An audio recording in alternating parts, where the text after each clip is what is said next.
राधे राधे, जय श्री कृष्णा। जय हो बृहस्पति भगवान की जय। जय हो श्री लक्ष्मी नारायण भगवान की जय। आज हम गुरुवार के दिन गुरुवार की व्रत कथा सुनेंगे, साथ ही केले के पेड़ को सींचने की कथा भी सुनेंगे। अगर आप गुरुवार का व्रत करते हैं तो आपको गुरुवार व्रत कथा के साथ केले के पेड़ को सींचने की कथा भी सुननी चाहिए, तभी व्रत का संपूर्ण फल मिलता है।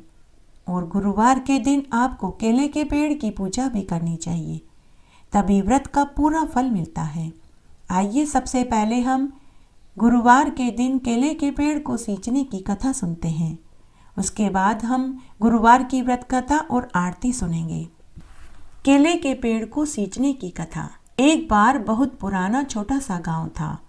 उस गांव में एक विधवा महिला अपने बेटे के साथ रहती थी। उसने मेहनत मजदूरी करके अपने बेटे को पाला पोसा। वह विधवा महिला बड़ी ही धार्मिक प्रवृत्ति की थी। वह हर गुरुवार का व्रत करती थी और गुरुवार के दिन केले के पेड़ को सींचती, दिया बाती करती थी और घी का दीपक जलाती थी। इस तरह उनका समय बीत रहा था। जब बेटा बड़ा हुआ और कमाने लगा तो उसने अपने बेटे की धूमधाम से शादी करा दी। बेटे के विवाह के बाद भी बुढ़िया माई हर गुरुवार का व्रत करती रही और गुरुवार के व्रत वाले दिन केले के पेड़ को सींचती और घी का दीपक जलाती रही। बेटे के विवाह के बाद साल भर तक तो सब कुछ ठीक चलता रहा। साल भर बाद बहू को सास का गुरुवार के दिन केले के पेड़ पर घी का दीपक जलाना रास नहीं आया, तो उसने अपने पति से कहकर अपनी सास का केले के पेड़ पर घी का दीपक जलाना बंद करवा दिया। यह कहकर कि इस महंगाई के ज़माने में खुद के खाने के लिए घी नहीं और आपकी माँ हर गुरुवार को केले के पेड़ पर घी का दीपक जलाती है। आप अपनी माँ से कहो कि तेल का दीपक जला दिया करे। तब बेटे ने अपनी माँ से कहा कि माँ, तुम्हें तो दीपक ही जलाना है, चाहे वह घी का हो या तेल का। इसलिए माँ, तुम गुरुवार के व्रत वाले दिन केले के पेड़ पर घी का दीपक जलाने की बजाय तेल का दीपक जला दिया करो। माँ, बहुत खर्चा बढ़ गया है। तब माँ ने कहा कि बेटा, जब मैं मेहनत मजदूरी करती थी तब कभी खर्चा नहीं बढ़ा। अब तो तुम भी अच्छी खासी नौकरी करते हो, अब भला खर्चा कहाँ से बढ़ गया। लेकिन बेटा बहू नहीं माने। बुढ़िया माई बड़ी ही समझदार थी। उसने सोचा कि चलो कोई बात नहीं, जैसे बेटा बहू राजी रहे वैसा ही काम कर लेते हैं। अब बुढ़िया माई गुरुवार के व्रत वाले दिन केले के पेड़ पर तेल का दीपक जलाने लगी। लेकिन 2-4 दिन बाद ही बहू ने तेल देना भी बंद कर दिया। बहू ने तेल और घी को ताले में रख दिया और सासू माँ से बोली कि सासू माँ, आप तो केवल केले के पेड़ को जल से सींच दिया करो। भगवान थोड़े ही कहते हैं कि मेरे घी या तेल का दीपक जलाओ, यह तो श्रद्धा की बात है। उस दिन बुढ़िया माई ने भोजन नहीं खाया। जब बेटे को पता चला तो उसने अपनी माँ से कहा कि माँ, भोजन कर लो, भोजन से क्यों गुस्सा करती हो। तब माँ बोली कि बेटा, मेरी भोजन की थाली मेरे कमरे में भिजवा दे, मैं यहीं भोजन खा लूँगी। तब बेटा भोजन की थाली अपने माँ के कमरे में रखाया। लेकिन बुढ़िया माई ने 4 दिन तक भोजन नहीं खाया, क्योंकि उसका गुरुवार के व्रत वाले दिन केले के पेड़ पर घी का दीपक जलाने का नियम टूट रहा था। वह अपना भोजन बहू के सो जाने के बाद गाय कुत्तों को खिला देती थी। तब एक दिन रात्रि को बहू के कमरे में से आवाज आई। बहू कह रही थी कि देखो, आप तो कह रहे थे कि माँ को केले के पेड़ पर घी का दीपक जलाने नहीं देंगे तो आपकी माँ भोजन छोड़ देगी, लेकिन 4 दिन हो गए हैं आपकी माँ रोज भोजन खा रही है और हमारा तेल और घी भी बच गया। उस दिन बुढ़िया माई को बहू की बातों से बहुत दुख हुआ। वह पूरी रात रोती रही। रोते रोते ही उसे नींद आ गई। नींद में ही भगवान विष्णु ने बुढ़िया माई से कहा कि अरे बुढ़िया माई, तू क्यों रोती है? मैं हूं ना, मैं तेरा नियम टूटने नहीं दूंगा। कल जब तू केले के पेड़ को सींचने जाएगी तो तू खुद देख लेना। सुबह बुढ़िया माई जब सोकर उठी तो उसे स्वप्न वाली बात याद आई। वह मनी मन सोचने लगी कि मैं केले के पेड़ पर घी का दीपक नहीं जला रही हूं तो यह स्वप्न यूं ही आ गया होगा। यह सत्य भी है कि हम जिस बात को याद करके सोते हैं उसी से मिलता जुलता हमें स्वप्न भी दिखाई देता है। बुढ़िया माई ने भी यही सोच लिया। तब बुढ़िया माई उठी, नहाई धोई और केले के पेड़ को सींचने के लिए जल का लोटा लेकर चली गई। जब वह केले के पेड़ के पास पहुंची और चबूतरे पर बैठी तो उसे यह देखकर महान आश्चर्य हुआ कि वहां पहले से ही घी में डूबी हुई बत्ती और माचिस की डिबिया पड़ी थी। बुढ़िया ने आसपास देखा कि शायद यह घी का दीपक और माचिस की डिबिया किसी की होगी, लेकिन उसे आसपास क्या दूर तक भी कोई दिखाई नहीं दिया। तभी पेड़ में से आवाज आई कि अरे बुढ़िया माई, इधर उधर क्या देखती है? यह घी का दीपक और माचिस की डिबिया मैंने ही रखी है। अब तू रोज मुझे जब जल से सींचने आएगी तो तुझे रोज घी का दीपक और माचिस की डिबिया यहीं पड़ी हुई मिलेगी। तू रोज घी का दीपक जलाया कर। अब मैं तेरा नियम नहीं टूटने दूंगा।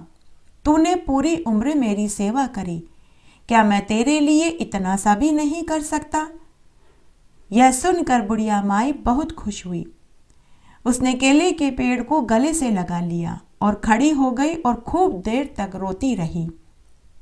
उसके बाद बुढ़िया माई ने सबसे पहले केले के पेड़ को जल से सींचा, घी का दीपक जलाया, 5 परिक्रमा करी और बेटा बहू की खुशहाली की प्रार्थना करने लगी और घर आ गई।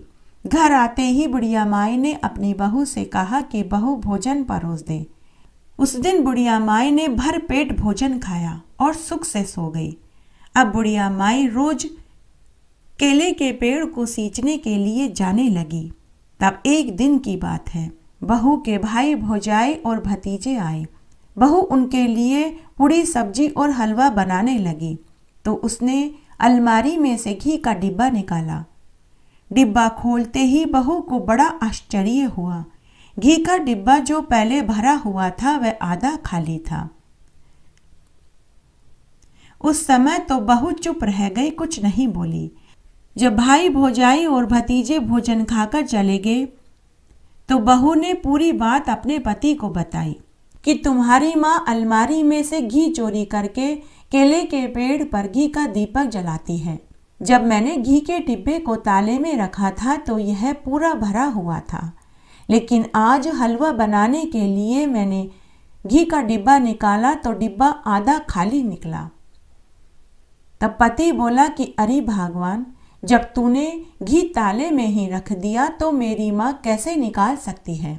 तब बुढ़िया का बेटा अपनी पत्नी से बोला कि तुम तो बेकार की बातें करती हो। बहू ने कहा कि हमें घी की अलमारी की और तुम्हारी माँ दोनों की निगरानी करनी चाहिए, तभी सच्चाई पता चलेगी। तब दोनों बेटा बहू घी की अलमारी की और अपनी माँ की निगरानी करने लगे, लेकिन पूरे दिन बुढ़िया माई अलमारी के पास गई ही नहीं। दूसरे दिन सुबह जब बुढ़िया माई केले के पेड़ को सींचने के लिए जल का लोटा लेकर घर से गई तो बेटा बहू भी अपनी माँ का पीछा करते करते वहां पहुंचे। दोनों बेटा बहू की आंखें फटी की फटी रह गई। उन्होंने देखा कि केले के पेड़ के पास पहले से ही घी में डूबी हुई बत्ती और माचिस की डिबिया पड़ी थी। सब माजरा देखकर वे समझ गए और दोनों चुपचाप घर आ गए। तब बुढ़िया के बेटे ने घर आकर अपनी पत्नी से कहा कि मेरी माँ की मदद तो सब भगवान कर रहे हैं। अरे बावली, अगर तू अब भी नहीं समझी तो तुझे ही दोष लगेगा। अगर तू अब भी तेल और घी को ताले में रखेगी तो तुझे ही दोष लगेगा। अब तू तेल और घी को ताले में रखना छोड़ दे। अगर यह सब देखकर भी तू नहीं समझी तो तू ही पाप की भागिन बनेगी। उस दिन बहू एकदम शांत हो गई। थोड़ी देर बाद बुढ़िया माई पूजा करके घर आई। बहू सास के रोटी मांगने से पहले ही रोटी सब्जी की थाली लेकर पहुंच गई और बोली कि सासू माँ भोजन खा लीजिए, और कल से आप जब केले के पेड़ को सींचने जाओ तो घी का दीपक भी लेकर जाया करो, क्योंकि आपके बेटे कल ही 2 किलो घी बाजार से लेकर आए हैं। यह सुनकर बुढ़िया को महान आश्चर्य हुआ कि आज तो रोटियों के भी घी लगा है और बहू की बातें भी घी से चुपड़ी चुपड़ी लग रही हैं। जरूर मेरे ही बेटे ने इसे कुछ कहा होगा। इस तरह बुढ़िया माई दूसरे दिन केले के पेड़ को सींचने गई तो घर से घी का दीपक लेकर गई। उस दिन बुढ़िया माई को केले के पेड़ के पास घी का दीपक और माचिस की डिबिया नहीं मिली। यह देखकर बुढ़िया माई समझ गई कि भगवान को मालूम चल गया कि आज तो मैं घर से ही घी का दीपक ला रही हूँ, इसलिए उन्होंने घी का दीपक नहीं रखा। इस तरह बुढ़िया माई घर से ही घी ले जाने लगी, लेकिन जितना घी वह डब्बे में से निकालती डिब्बा वापस घी से भर जाता। इस बात पर बुढ़िया ने तो ध्यान नहीं दिया, लेकिन बेटा बहू का बराबर ध्यान रहा। बेटे ने अपनी पत्नी से कहा कि मेरी माँ तो देवी है, देवी साक्षात अन्नपूर्णा है। उस दिन बहू ने भी सत्य को स्वीकार कर लिया। जब दोबारा गुरुवार का दिन आया तो बहू अपनी सास से बोली कि सासू माँ, आज से मैं भी गुरुवार का व्रत करूंगी और मैं भी आपके साथ केले के पेड़ को सींचने चलूंगी। इस तरह बहू भी अपनी सास के साथ गुरुवार का व्रत करने लगी और केले के पेड़ को सींचने लगी। केले के पेड़ को सींचने और गुरुवार का व्रत करने से बहू को इसका पुण्य फल प्राप्त हुआ। साल भर बाद ही वह गर्भवती हो गई और 9वें महीने में उसे 2 जुड़वा पुत्र पैदा हुए। हे बृहस्पति देवता, जैसे आपने केले के पेड़ को सींचने का फल बुढ़िया माई को दिया, बाद में उसकी बहू को दिया, वैसा सबको देना। कहानी कहने वाले को, सुनने वाले को और हुकारा भरने वाले को। प्राचीन समय की बात है। एक राजा राज्य करता था। वह बड़ा ही प्रतापी और दानी था। प्रतिदिन मंदिर में भगवत दर्शन करने जाया करता था। वह ब्राह्मण और गुरु की सेवा में सदैव लीन रहता था। उसके द्वार से कोई भी याचक निराश होकर नहीं लौटता था। वह प्रत्येक गुरुवार को व्रत रखता एवं पूजन करता था। हर दिन गरीबों की सहायता करता था, परंतु यह सब बातें उसकी रानी को अच्छी नहीं लगती थी। वह न तो बृहस्पतिवार का व्रत करती थी और न ही बृहस्पति भगवान की पूजा करती थी और न ही किसी को 1 पैसा भी दान में देती थी। वह राजा से भी ऐसा करने को मना किया करती थी। तब एक बार की बात है, राजा शिकार खेलने वन में गए हुए थे। घर पर रानी और दासी अकेली थी।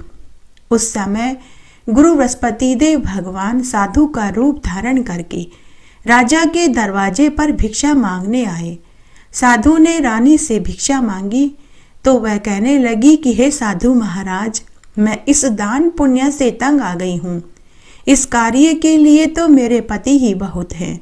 अब आप ऐसी कृपा करें कि हमारा यह सारा धन नष्ट हो जाए और मैं आराम से रह सकूं। साधु रूप बृहस्पति भगवान ने रानी से कहा कि हे रानी, तुम बड़ी ही विचित्र हो। संतान और धन से तो कोई दुखी नहीं होता, इसको तो सभी चाहते हैं। पापी भी पुत्र और धन की इच्छा रखता है।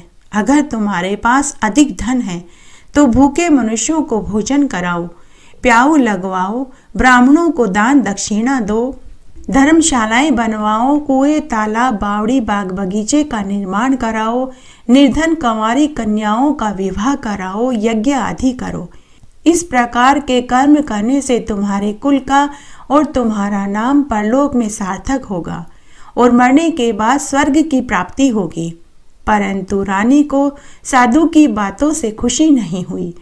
उसने साधु से कहा कि हे साधु महाराज, मुझे ऐसे धन की आवश्यकता नहीं जिसको मैं अन्य लोगों को दान करूं, जिसको रखने और संभालने में ही मेरा सारा समय खराब हो जाता है। साधु ने कहा कि हे देवी, यदि तुम्हारी ऐसी ही इच्छा है तो जैसा मैं कहता हूँ तुम वैसा ही करना। बृहस्पतिवार के दिन घर को गोबर से लीपना, अपने केशों को पीली मिट्टी से धोना, केशों को धोते समय स्नान करना और राजा से कहना कि वह भी बृहस्पतिवार के दिन हजामत करवाए। भोजन में मांस मदिरा खाना, कपड़े धोबी से धुलवाने के लिए देना। इस प्रकार 7 गुरुवार करने से ही तुम्हारा सारा धन नष्ट हो जाएगा। यह कहकर साधु रूपी बृहस्पति भगवान अंतर्ध्यान हो गए। रानी ने साधु के कहने के अनुसार 7 बृहस्पतिवार तक ऐसा ही करने का विचार किया।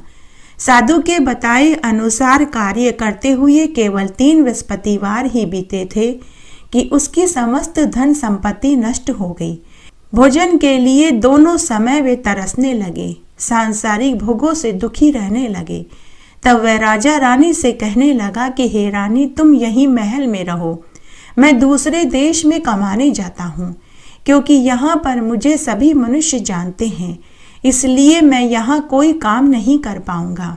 मैं अब परदेश जा रहा हूँ, वहाँ कोई काम धंधा करूँगा, शायद हमारे भाग्य बदल जाएं। ऐसा कहकर राजा परदेश चला गया। वह वहाँ जंगल से लकड़ी काट कर लाता और शहर में बेचता। इस तरह राजा अपना जीवन बिताने लगा। इधर राजा के बिना रानी और दासी भी दुखी रहने लगी। किसी दिन भोजन मिलता तो किसी दिन जल पीकर ही रह जाती। एक समय रानी और दासी को 7 दिन तक बिना भोजन के रहना पड़ा।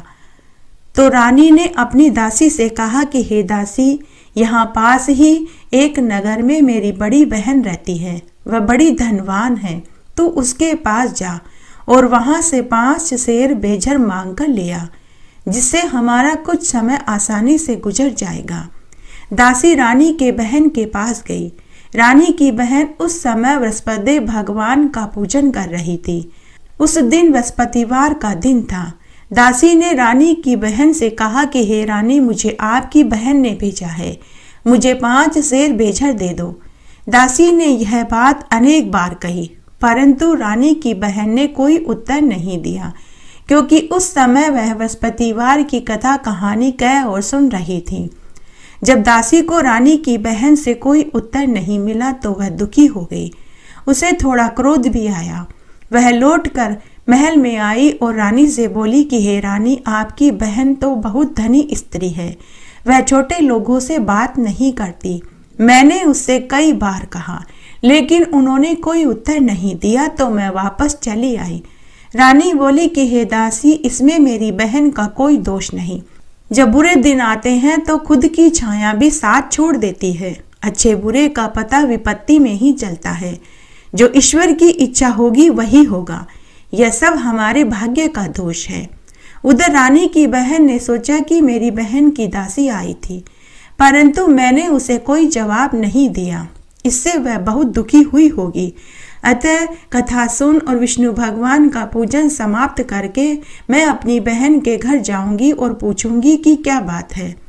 तब बहन ने विष्णु भगवान का पूजन किया, कथा कहानी समाप्त करी और अपनी बहन के घर आई और पूछने लगी कि हे बहन, उस समय मैं बृहस्पति भगवान की कथा कहानी कह और सुन रही थी, इसलिए बीच में न मैं उठ सकती थी न ही बोल सकती थी, इसलिए मैंने तुम्हारी दासी को कोई जवाब नहीं दिया।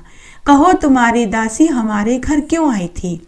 रानी बोली कि बहन, हमारे घर अनाज नहीं था, वैसे तुमसे कोई बात छिपी भी नहीं है, इसी कारण मैंने दासी को तुम्हारे घर 5 सेर बेझर लेने के लिए भेजा था। रानी की बहन बोली कि बहन देखो, बृहस्पति भगवान सबकी मनोकामना पूर्ण करते हैं, देखो शायद तुम्हारे घर में अनाज रखा हो।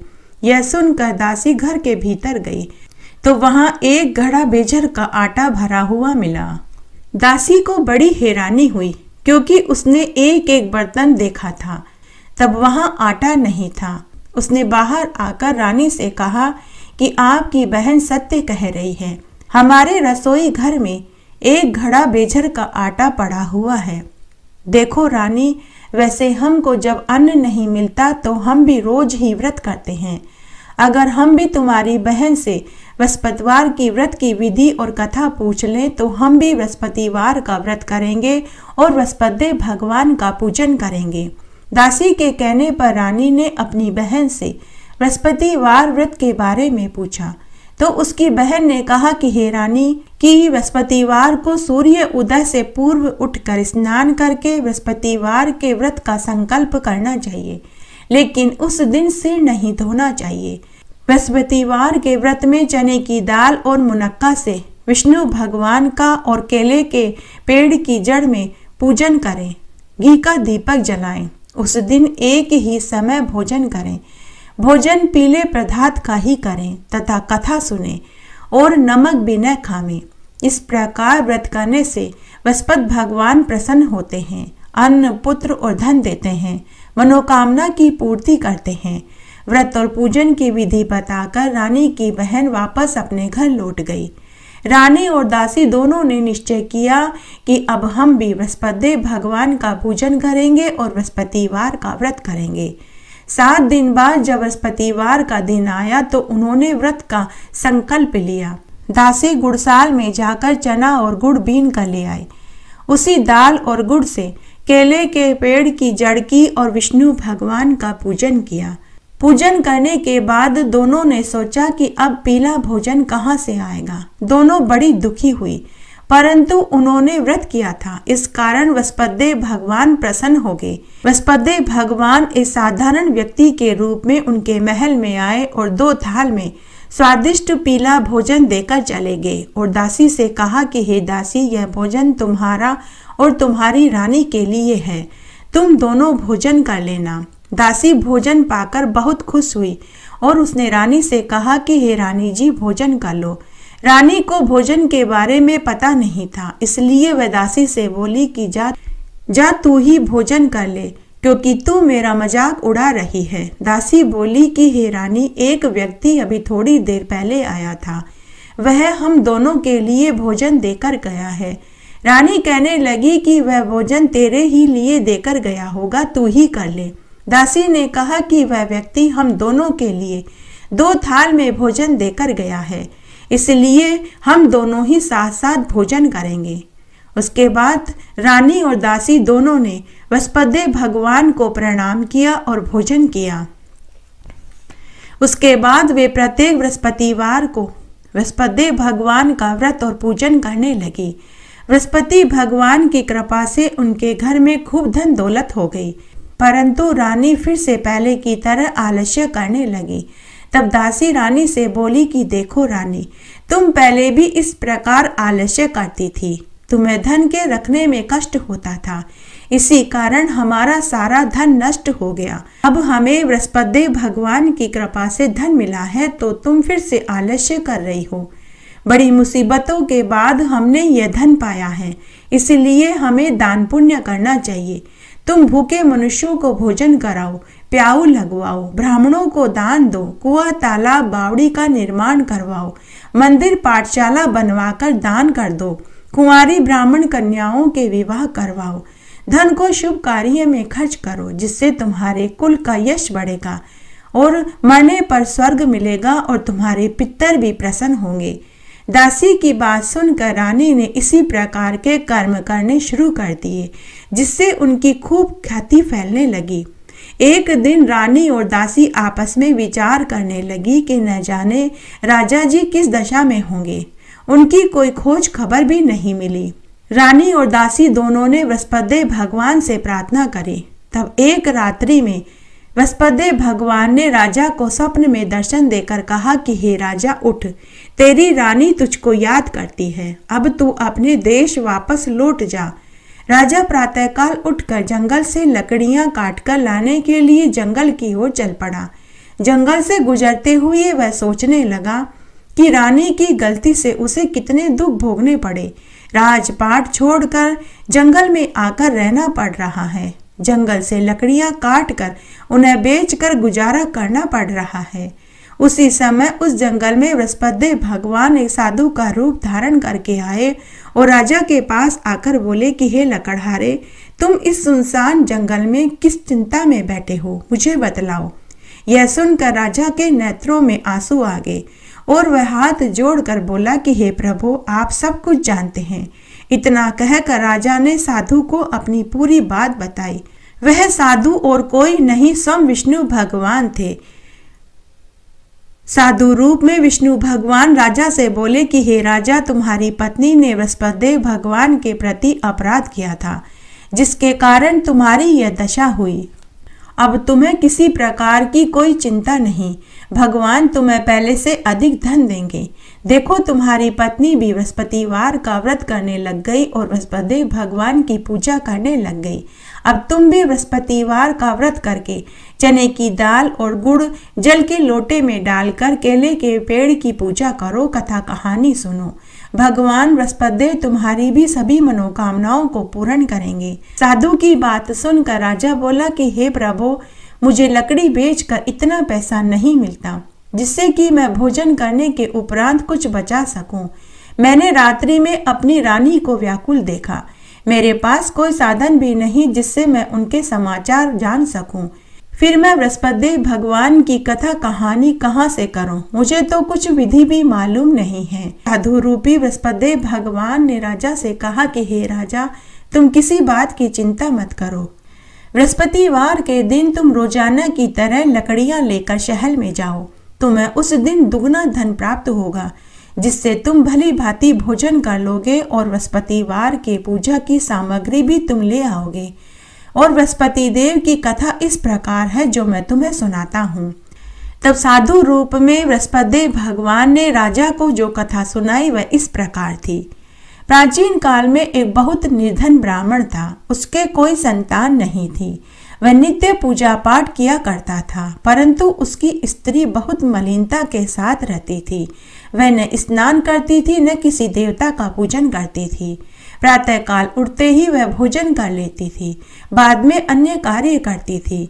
ब्राह्मण इस बात से बहुत दुखी रहता था। उसने अपनी पत्नी को बहुत समझाया, परंतु उसकी पत्नी के ऊपर अपने पति की बात का कोई असर नहीं हुआ। भगवान की कृपा से ब्राह्मण की स्त्री को एक कन्या पैदा हुई। वह कन्या अपने पिता के घर में बड़ी होने लगी। ब्राह्मण की वह बालिका प्रातः स्नान करके भगवान विष्णु की पूजा करती। वह बचपन से ही बृहस्पतिवार का व्रत करने लगी। पूजा पाठ समाप्त करके स्कूल जाती तो मुट्ठी में जौ भरकर ले जाती और पाठशाला के मार्ग में डालती जाती। शाम को जब वह पाठशाला से उसी रास्ते से लौटती तो वे जौ स्वर्ण के हो जाते, जिन्हें वह बीन कर घर ले आती थी। एक दिन वह बालिका सूप में उन सोने के जौ को फटक कर साफ कर रही थी, तो उसकी माँ ने देख लिया और बोली कि हे बेटी, सोने के जौ को फटकने के लिए तो सोने का सूप होना चाहिए। दूसरे दिन गुरुवार था। कन्या ने पुनः व्रत रखा और बृहस्पति भगवान से प्रार्थना करने लगी कि हे प्रभु, यदि मैंने सच्चे मन से आपकी पूजा करी है तो मुझे सोने का सूप दे दो। बृहस्पति भगवान ने उसकी प्रार्थना को स्वीकार कर लिया। रोजाना की तरह वह कन्या जौ फैलाती हुई पाठशाला चली गई। पाठशाला से लौटकर जब वह वापस आई तो उसे सोने के जौ के साथ सोने का सूप भी मिला, जिसे वह लेकर घर आ गई। परंतु उसकी माँ का तो वही ढंग रहा। तब एक दिन की बात है, ब्राह्मण की कन्या सोने के सूप में सोने के जौ को फटक कर साफ कर रही थी। उसी समय उस नगर का राजकुमार उनके घर के सामने से गुजरा। राजकुमार ने ब्राह्मण की कन्या को देखा। ब्राह्मण की कन्या बड़ी ही रूपवती थी। वह उस समय सोने के सूप में सोने के जौ को फटक रही थी। राजकुमार ब्राह्मण की कन्या पर मोहित हो गया। वह महल में आया और अन्न जल त्याग कर उदास होकर बैठ गया। राजा रानी ने जब राजकुमार को उदास देखा और जब उनको पता चला कि उनके बेटे ने अन्न जल का त्याग कर दिया है, तो राजा रानी अपने मंत्रियों के साथ अपने पुत्र के पास आए और पूछने लगे कि हे पुत्र, तुम्हें किस बात का कष्ट है? किसी ने तुम्हारा अपमान किया है तो वो बताओ। तुम मुझे पूरी बात बताओ, मैं वही करूंगा जिससे कि तुम्हें प्रसन्नता हो। राजकुमार ने अपने माता पिता से कहा कि मुझे आपकी कृपा से किसी बात का दुख नहीं है। किसी ने मेरा कोई अपमान नहीं किया, परंतु मैं उस लड़की के साथ विवाह करना चाहता हूँ जो सोने के सूप में सोने के जौ फटक कर साफ कर रही थी। यह सुनकर राजा रानी को महान आश्चर्य हुआ। राजा ने कहा कि हे बेटा, इस तरह की कन्या का पता तुम ही लगाओ। मैं उसके साथ तुम्हारा विवाह अवश्य करवा दूंगा। राजकुमार ने अपने माता पिता को लड़की के घर का पता बतलाया। तब मंत्री उस ब्राह्मण के घर गए और राजा का आदेश ब्राह्मण को सुनाया। यह सुनकर ब्राह्मण बहुत खुश हुआ। कुछ दिन के बाद ब्राह्मण की कन्या का विवाह धूमधाम से राजकुमार के साथ संपन्न हो गया। कन्या के घर से जाते ही ब्राह्मण के घर में गरीबी का निवास हो गया। अब भोजन के लिए अन्न बड़ी मुश्किल से मिलता था।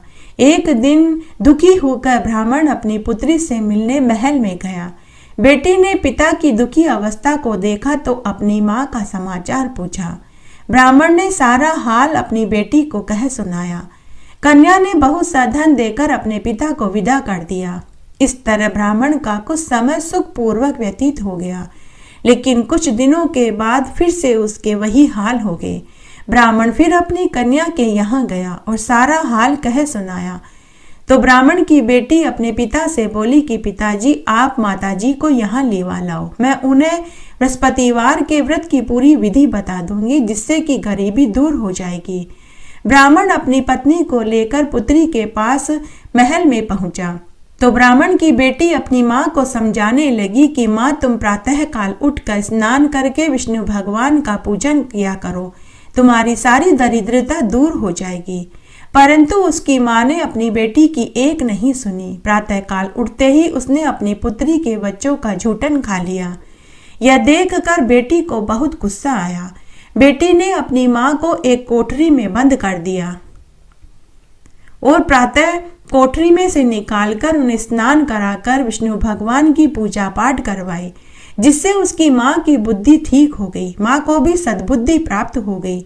इसके बाद अब उसकी माँ भी पूरे नियम धर्म से बृहस्पतिवार का व्रत करने लगी और विष्णु भगवान का पूजन करने लगी। इस व्रत के प्रभाव से उसकी माँ भी धनवान और पुत्रवान हो गई और बृहस्पति भगवान की कृपा से वे ब्राह्मण दंपति इस संसार के समस्त सुखों को भोग कर मरने के बाद स्वर्ग को प्राप्त हुए। इस तरह साधु रूप में बृहस्पति भगवान ने राजा को बृहस्पतिवार की पूरी कथा सुनाई और वहां से चले गए। धीरे धीरे समय व्यतीत होने लगा।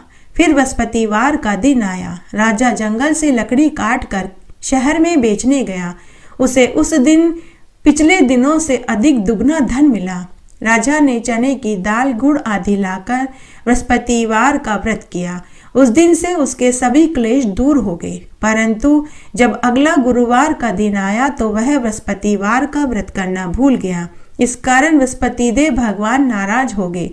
उस दिन उस नगर के राजा ने विशाल यज्ञ का आयोजन किया था और अपने राज्य में यह घोषणा करवाई थी कि कोई भी मनुष्य अपने घर में भोजन न बनावे और न ही आग जलावे।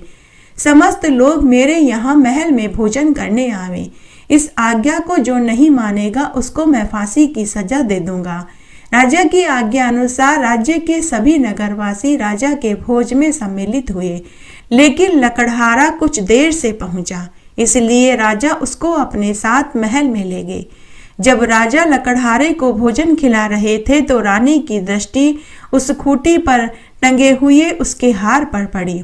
उसे हार खूंटी पर दिखाई नहीं दिया। रानी ने निश्चय कर लिया कि मेरा हार इसी लकड़हारे ने चुराया है।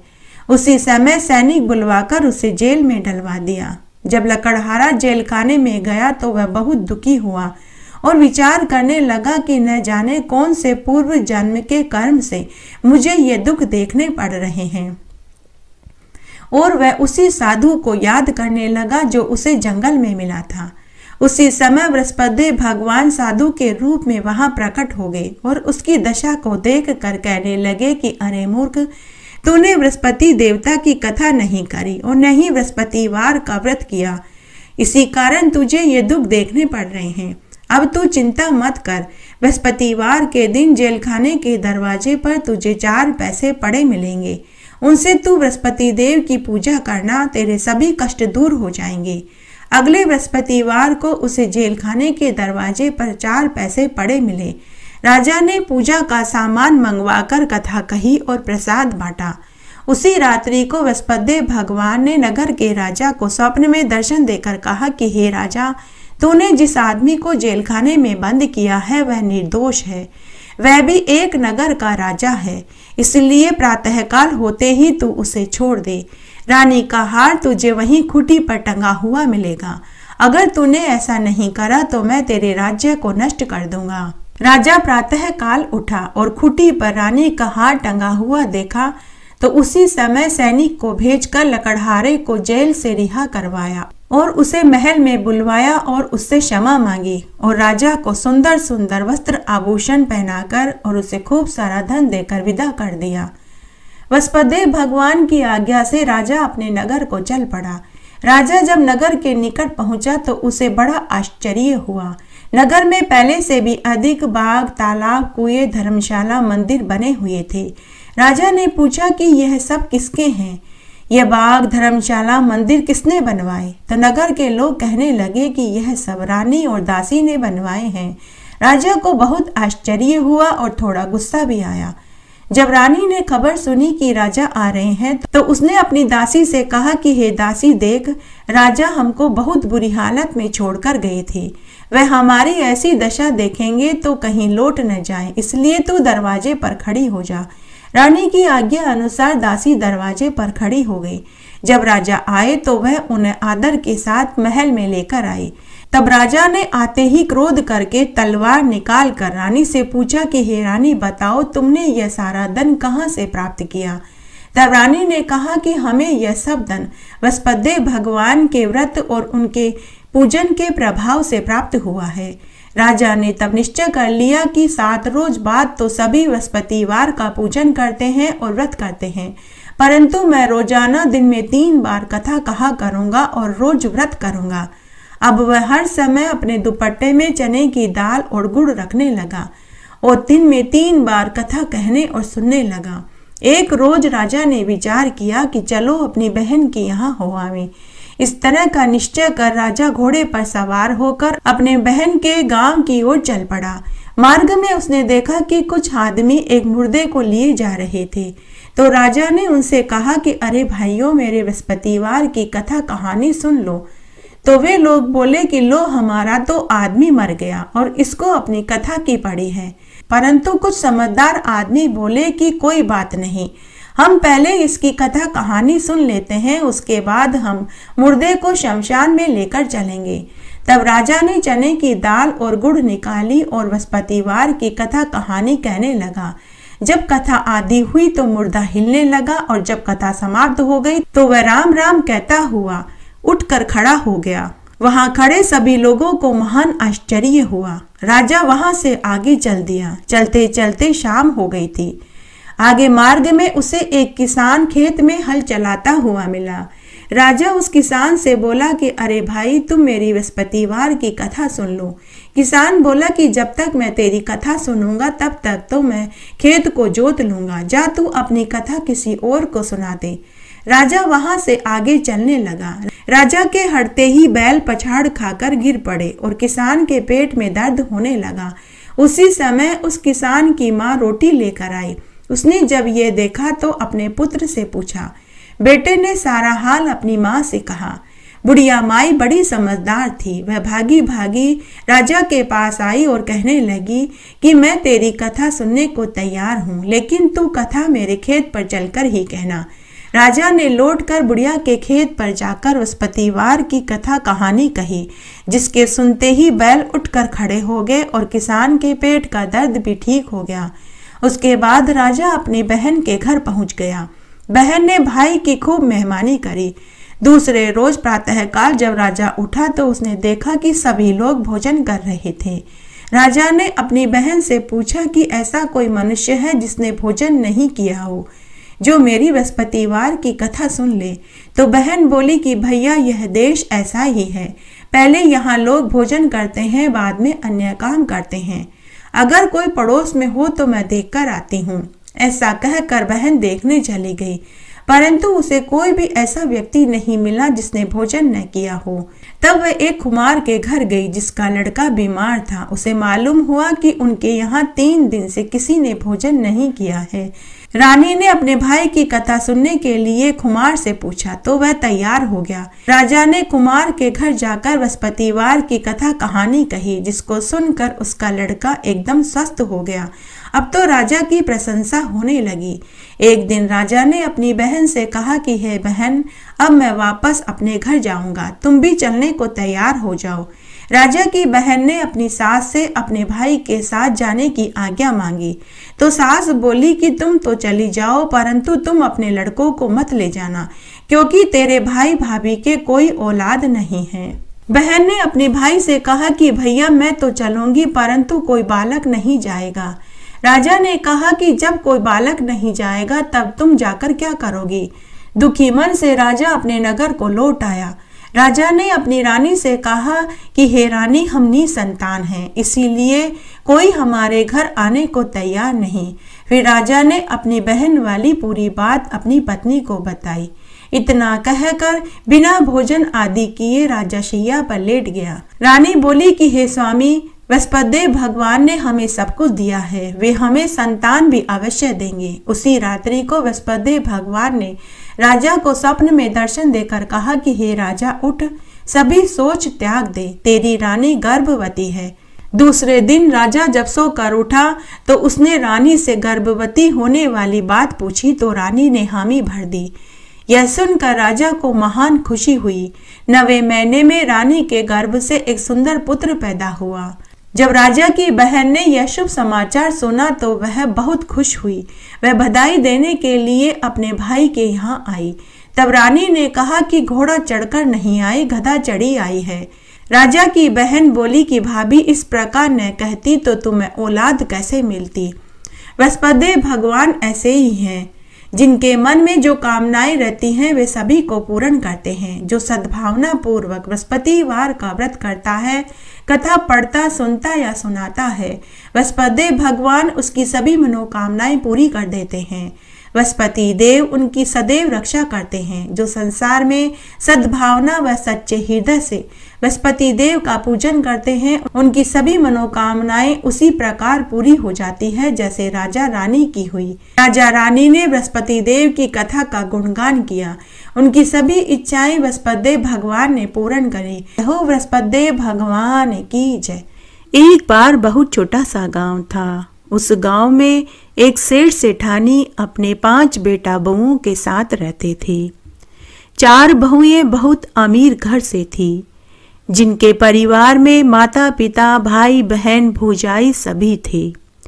चारों बहुएं हर वार त्योहार को अपने मायके जाती थी और वहां से उपहार में बहुत सारा सामान लाती थी। परंतु 5वीं बहू बहुत गरीब थी। उसके माता पिता बचपन में ही गुजर गए थे। भाई बहन उसका कोई था नहीं। उसके दूर के रिश्ते के मामा ने ही उसे पाल पोस कर बड़ा किया था और उन्होंने ही उसका विवाह किया था। समझा जाना चाहिए कि वह एक तरह से अनाथ थी। उसका कोई ऐसा रिश्तेदार नहीं था जो उसे वार त्योहार पर मायके में बुलाता। उसने कभी मायके के सुख का अनुभव भी नहीं किया। जब भी कोई वार त्योहार आता तो चारों बहुएं मायके चली जाती और 8-8, 10-10 दिन तक वहां रहकर आती और 5वीं बहू को घर पर अकेले ही सारा काम करना पड़ता था। सास ससुर का, घर का, बाहर का, गाय भैंसों का, सबका काम वो अकेले ही संभालती थी।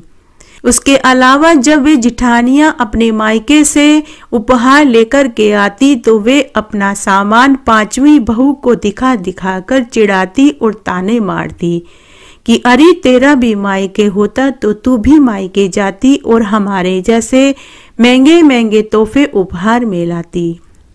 5वीं बहू यह देखकर और भी ज्यादा दुखी हो जाती। वह मनी मन सोचती कि उसकी किस्मत कितनी खराब है कि मेरा कोई आगे पीछे नहीं, जो मुझे भी 2 दिन घर बुलाए, मेरा भी आव भगत करे, मुझे भी महंगे महंगे तोहफे उपहार में दे। वह मनी मन कहती कि हे भगवान, मेरा भी कोई भाई होता। तब एक दिन जब 5वीं बहू सुबह सुबह पनघट पर पानी भरने गई तो वहां बैठकर दुखी हो रही थी और रो रही थी। उसे दुखी देखकर बृहस्पति भगवान को उसके ऊपर दया आई। तब बृहस्पति भगवान वहां एक ब्राह्मण के वेश में प्रकट हुए और उससे पूछा कि बेटी तुम क्यों रो रही हो। तब पांचवी बहू रोती जाए और अपना सारा दुखड़ा ब्राह्मण को सुनाती जाए। पांचवी बहू ब्राह्मण से बोली कि हे ब्राह्मण देव, मैं बहुत बदनसीब हूँ। मेरे माता पिता नहीं, मेरे कोई भाई बहन नहीं कि कोई मुझे अपने घर 2 दिन के लिए बुलाए। तब बृहस्पति भगवान ने उसे साक्षात दर्शन दिए और कहा कि बहन, आज से मैं तुम्हारा बड़ा भाई हूँ। पांचवी बहू उनके चरणों में गिर पड़ी और बोली कि कोई भगवान भी भाई होते हैं, और मेरे सास ससुर को तो मालूम है कि मेरा कोई भाई नहीं। तब बृहस्पति भगवान बोले कि तुम अपने सास ससुर से कहना कि यह मेरा मुंह भोला भाई है जो बचपन में मुझसे बिछड़ गया था। आज ही मुझे पनघट पर मिला है। वह मुझे शाम को 7 बजे अपने घर लिवाने के लिए लेने आएगा। जब पांचवी बहू ने यह सुना तो उसे बहुत खुशी हुई और वह भगवान के चरणों में गिरकर रोने लगी। तब बृहस्पति भगवान ने उसे गले से लगाया और कहा कि बहन, आज से ही मैं तेरा बड़ा भाई हूँ। अब तुम खुशी खुशी घर जाओ। पांचवी बहू खुशी खुशी घर आई और आते ही अपने सास ससुर और पति से बोली कि आज मेरा मुंह बोला बिछड़ा भाई मुझे पनघट पर मिला था। वह मुझे 7 बजे लिवाने आएगा। सास ससुर को और उसके पति को महान आश्चर्य हुआ। उन्होंने कहा कि तेरा भाई कब कैसे अचानक से आ गया। फिर ससुर ने कहा कि कोई बात नहीं, शाम को वह 7 बजे आ रहा है, हम सब उसे देख लेंगे।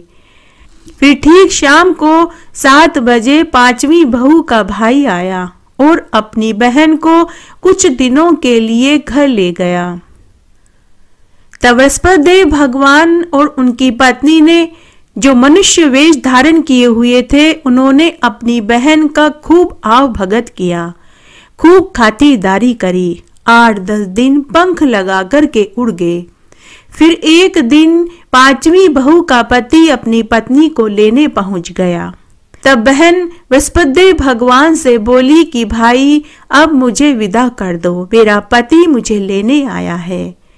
बृहस्पति भगवान और उनकी पत्नी जो मनुष्य वेश में थे, उन्होंने अपनी मुंह बोली बहन को खूब सारा सोना, चांदी, कपड़े, बर्तन उपहार में दिए।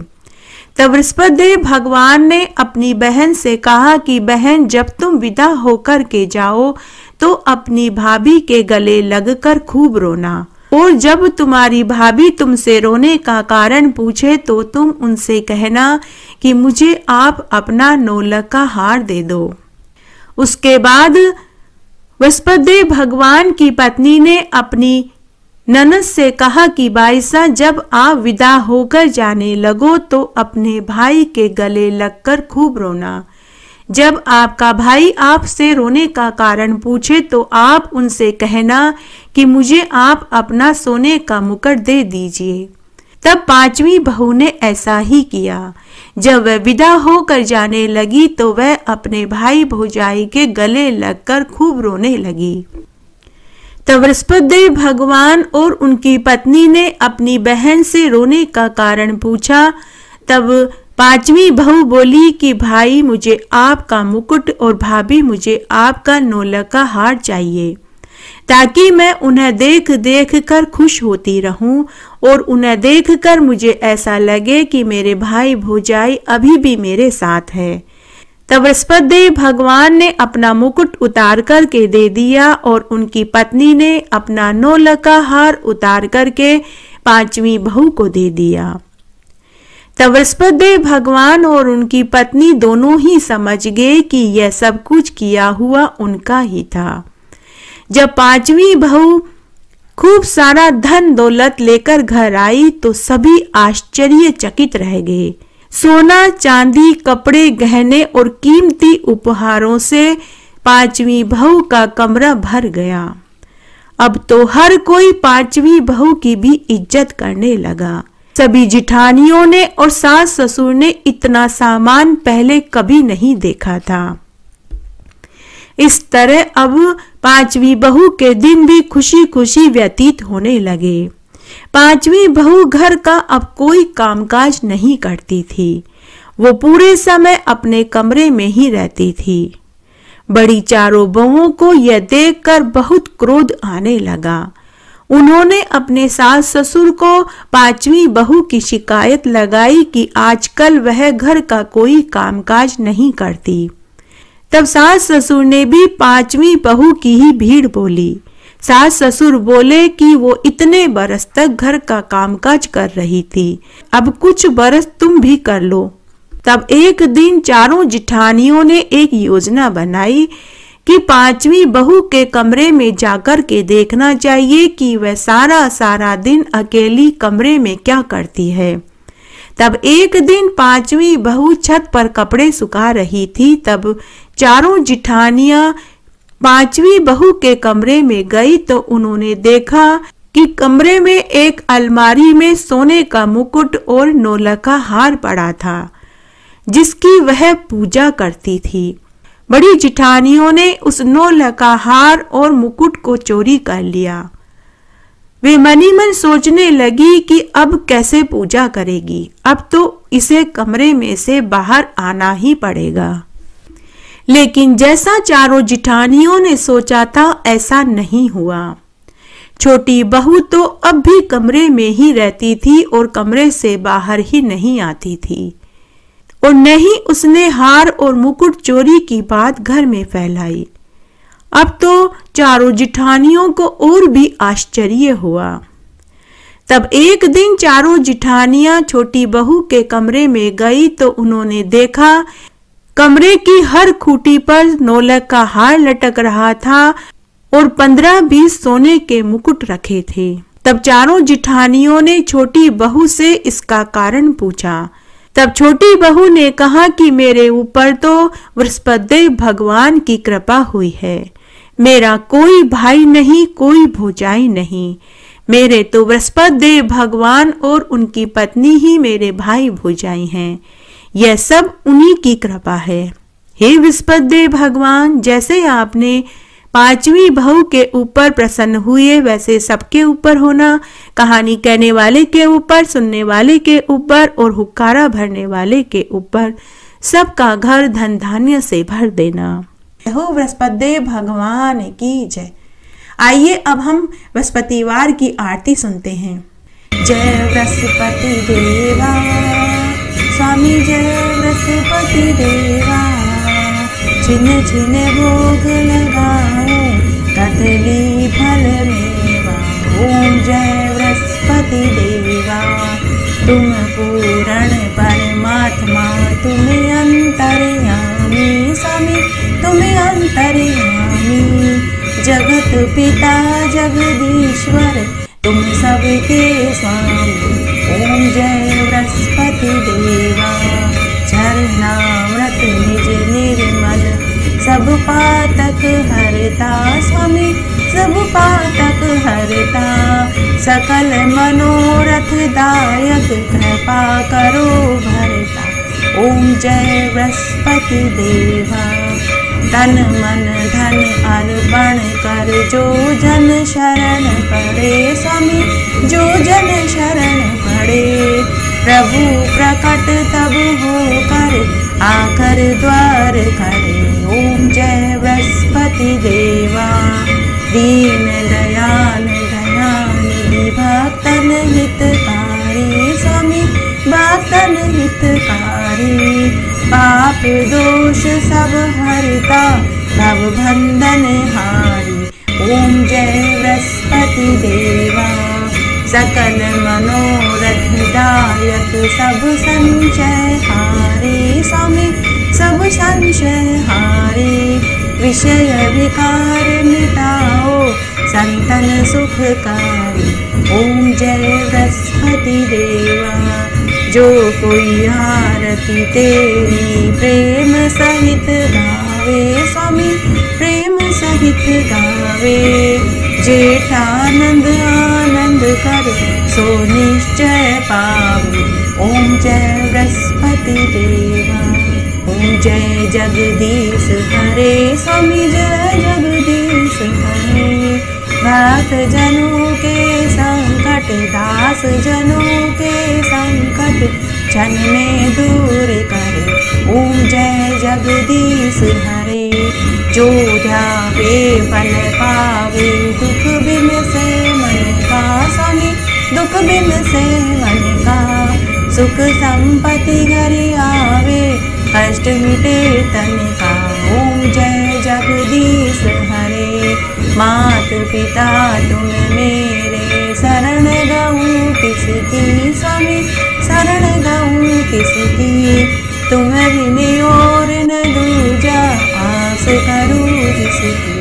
ओम जय जगदीश हरे। तुम पूर्ण परमात्मा, तुम अंतर्यामी स्वामी, तुम अंतर्यामी। पार ब्रह्म परमेश्वर, तुम सबके स्वामी। ओम जय जगदीश हरे। तुम करुणा के सागर, तुम पालन करता स्वामी, तुम पालन करता। मैं मूर्ख खन कामी, कृपा करो भरता। ओम जय जगदीश हरे। तुम हो एक अगोचर, सबके प्राणपति स्वामी, सबके प्राणपति। किस विध मिलूं दया में, तुम्हें को मैं कुमति। ओम जय जगदीश हरे। दीन बंधु दुख हरता, तुम ठाकुर मेरे स्वामी, तुम रक्षक मेरे। अपने हाथ उठाओ, द्वार पड़ा तेरे। ओम जय जगदीश हरे। विषय विकार मिटाओ, पाप हरो देवा स्वामी, पाप हरो देवा। श्रद्धा भक्ति बढ़ाओ, संतन की सेवा। ओम जय जगदीश हरे। तन मन धन सब कुछ है तेरा स्वामी, सब कुछ है तेरा। तेरा तुझको अर्पण क्या लागे मेरा। ओम जय जगदीश हरे। ओम जय जगदीश हरे स्वामी, जय जगदीश हरे। भक्त जनों के संकट, दास जनों के संकट क्षण में दूर करे। ओम जय जगदीश हरे। जय हो बृहस्पति देव भगवान की जय।